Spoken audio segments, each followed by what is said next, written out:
Citizen Security TV. In a series of our lectures that we are going to have, today I'm going to speak on one of the task forces, which is the Task Force on Drone Warriors. This entire task force was constituted under the aegis of Chairman of CAPC, Kumar Vikram Singh ji.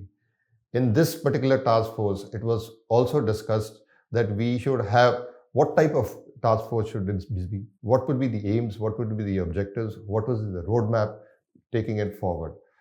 The task force is headed by Mr. Anil Dhawan.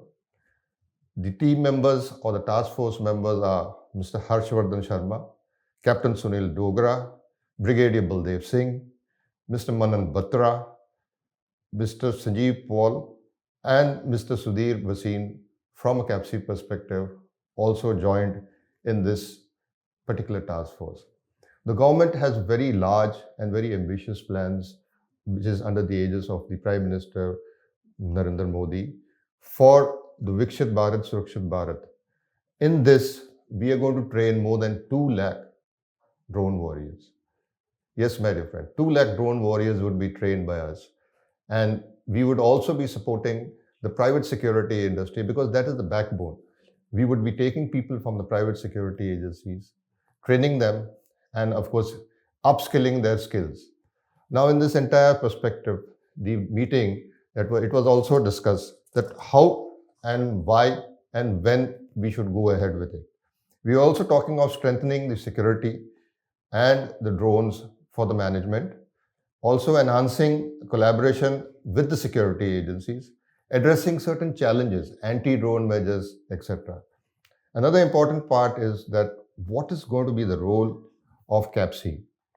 Because CAPC is going to be the major stakeholder along with the DGCA. The DGCA is the regulatory body which is going to give us, and we will be sitting down with them, drafting a policy so that we are able to roll out the policy along with the DGCA. As of now, we have all these training programs which are held only in English.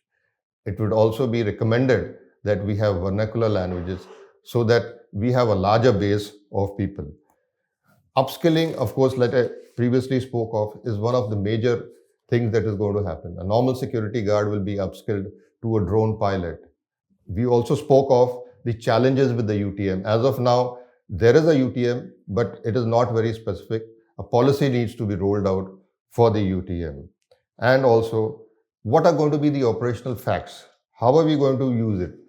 What are going to be the use cases of drone warriors? As of now, licenses about 173 approximately have been granted, but operationally there are only about 50 to 53 that are working on.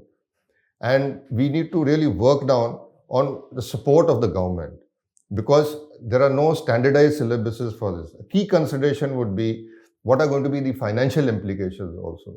Another important point which we are going to speak of is also the legal and the compliance part of.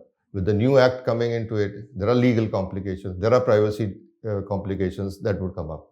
This is what generally was covered in the entire task force meeting. The snippets, you could have a look at it.